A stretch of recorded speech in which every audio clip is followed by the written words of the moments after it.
Hello friends, मैं एक नई कहानी के साथ आज फिर आपके बीच में, जिसका शीर्षक है ब्रह्म राक्षस। यह कहानी ऐसे राक्षस की है जिसे आप लोग जानते होंगे या नहीं मुझे पता नहीं। उस राक्षस का नाम है ब्रह्म राक्षस। भूत प्रेतों में भी कई योनियां होती है, उनके नाम होते हैं जैसे कि भूत, प्रेत, पिशाच, राक्षस, डाकण, डायन, चुड़ैल आदि। बहुत से नाम होते हैं। तो दोस्तों, मैं आपका समय बर्बाद न करते हुए अपनी कहानी पाता हूँ। हमारे गांव में एक ब्राह्मण रहते थे जिनका नाम है नथीलाल। लोग उन्हें शर्मा जी कहकर बुलाते हैं। उनके घर से कुछ दूर खेत था। उस खेत पर एक बहुत बड़ा पीपल खड़ा था। वह पीपल बहुत पुराना था। कुछ समय बाद उन्होंने उस खेत पर घर बनाने की सोची। पहले वाला घर बहुत छोटा होने की वजह से उन्होंने खेत घर बनाने की सोची।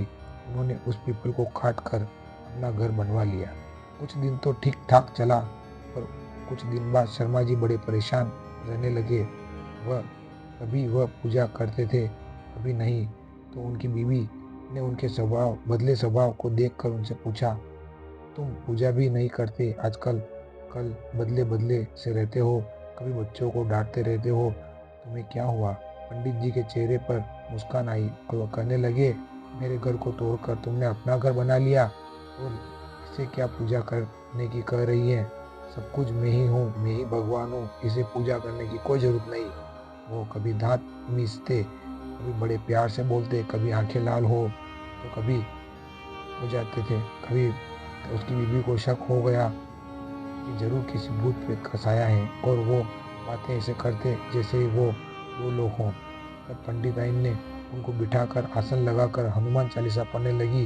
वो सोच रही थी अगर कोई भूत प्रेत होगा भाग जाएगा, पर पंडित जी पर उसका कोई असर नहीं पड़ा। वह एक टक लगाए देखे जा रहे थे। उसने काफी मंत्र पढ़े, गायत्री मंत्र। तभी मंत्री पंडित जी की आंखें लाल हुई। वो कहने लगे, मैं किसी से डरने वाला तो तू क्या समझ रही? मैं इसे नहीं छोड़ने वाला। तब तक उसका छोटा बच्चा वहां आ गया। मम्मी, पंडित जी ने उसे जोर से पकड़ के खींचा और ऐसा लग रहा था कि उसके सिर को कच्चा ही चबा जाएंगे। पंडिताइन ने कहा, बच्चे को छोड़ दो, इसने तुम्हारा बिगाड़ा है, उसे छोड़ दो। पंडिताइन की विनती बड़े ही नम्र भाव से कहा कि उसे छोड़ दो। तब उसने बच्चों को छोड़ दिया और कहा, मैंने तुम्हारे इस नम्र भाव की वजह से इसे छोड़ रखा है, नहीं तो मैं इसे पक्का मार चुका होता। उसने फिर पूछा, तुम कौन हो और मेरे पति को तुमने क्यों अपने बस में कर रखा है? आप हमसे क्या चाहते हो? आप हो कौन? तब उसने कहा, अगर अपना भला चाहती हो तो पीपल के पेड़ लगाओ, जितनी भी हो सके पेड़ लगाओ, फिर मैं बताऊंगा कि मैं कौन हूँ और फिर से मैं चला जाऊंगा। तब पंडित जी की बीवी ने 101 पेड़ पीपल के लगाए। एक दिन उसकी पत्नी ने देखा कि आज पंडित जी सुबह उठकर पूजा पाठ करके आ चुके हैं। तब पंडिताइन ने पंडित जी से बोले, तुम्हारे पति को आज छोड़कर जा रहा हूँ, तुम सदा सुखी रहो। तुम्हारे आचार विचार बहुत अच्छे हैं। मैं ब्रह्म राक्षस हूँ। वैसे मैं किसी को छोड़ता और न ही किसी से डरता हूँ। मैं ब्रह्म राक्षस हूँ, ब्रह्म राक्षस हूँ। हा हा हा हा।